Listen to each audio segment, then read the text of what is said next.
बैठकर बड़े ध्यान से पूरी कला को देखने लगती है। अरे वाह! ये इंसान आटे की छोटी छोटी लोइयों के अंदर सब्जियां भरकर उन्हें भाप में पका रहा है।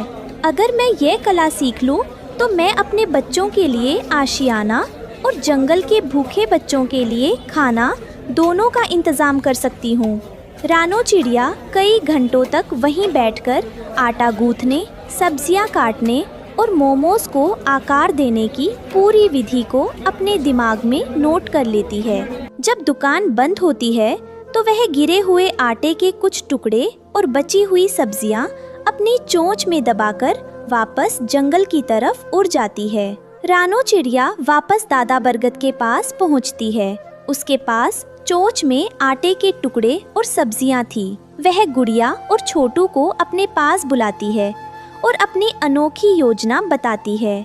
गुड़िया बेटी, छोटू, देखो मैं इंसानों की बस्ती से क्या सीख कर आई हूँ। हम सिर्फ खाने के लिए मोमोज नहीं बनाएंगे, बल्कि हम मोमोज और आटे की बड़ी बड़ी लोइयों को सुखाकर एक ऐसा मजबूत आशियाना बनाएंगे जो अंदर से एकदम गर्म रहेगा।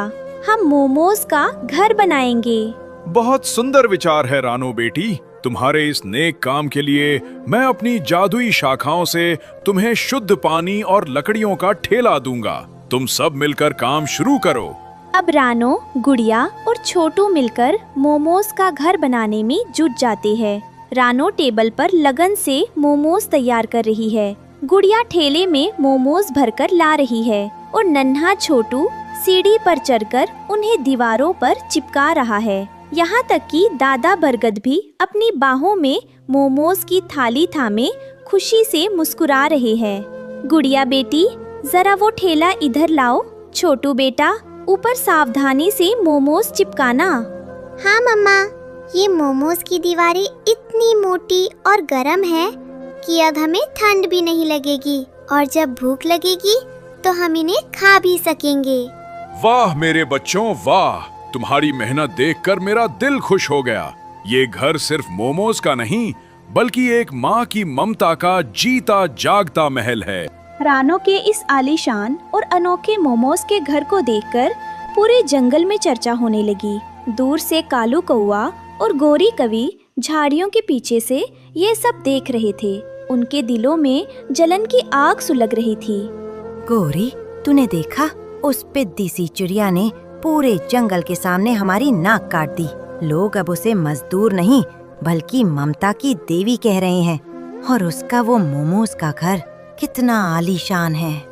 हाँ कालू, मुझसे तो उस गरीब चिड़िया की ये तरक्की बर्दाश्त नहीं हो रही। हमें कुछ ऐसा करना होगा जिससे उसका ये मोमोज का घर पूरी तरह बर्बाद हो जाए और उसके बच्चे दोबारा सड़कों पर आ जाए। मेरे पास एक तरकीब है।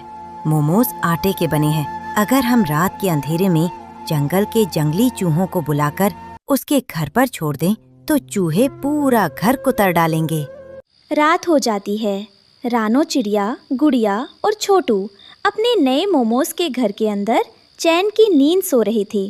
तभी बाहर सन्नाटे में कालू कौआ और गोरी कवि जंगल के खतरनाक चूहों की सेना लेकर पहुंचते हैं।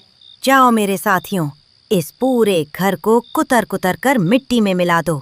बदले में मैं तुम्हें अनाज की बोरियां दूंगा। चूहे तेजी से आगे बढ़ते हैं और मोमोज की दीवारों को नीचे से कुतरना शुरू कर देते हैं।